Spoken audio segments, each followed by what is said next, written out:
সকাল রাত ৮টা থেকে কিন্তু কারফিউ এবং ১৪৪ ধারা কিন্তু তুলে নেওয়া হয়েছে, ফলে মানুষের মধ্যে যে একটু আতঙ্ক ছিল সেটা কিন্তু একটু কমেছে।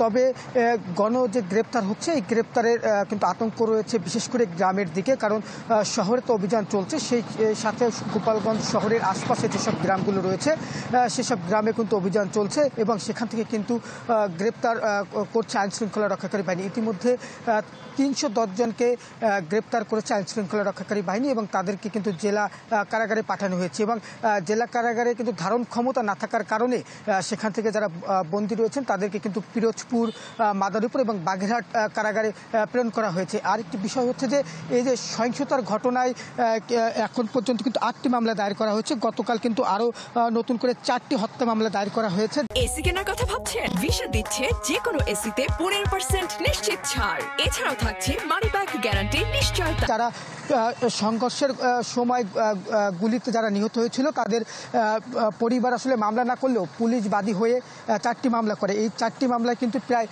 ৫,৪০০ জনকে আসামি করা হয়েছে। আর এর আগে আরও 4টি মামলা করা হয়েছিল, সেই 4টি মামলায় আপনাকে আসামি করা হয়েছিল প্রায় ৩,০০০-এরও বেশি আওয়ামী লীগ নেতাকর্মীদের। আর সকাল থেকে কিন্তু গোপালগঞ্জের পরিস্থিতি মোটামুটি স্বাভাবিক।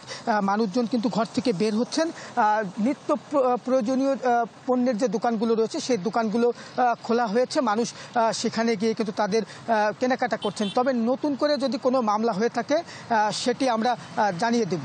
এই ছিল আমার কাছে গোপালগঞ্জের সহিংসতা পরবর্তী সবশেষ খবর।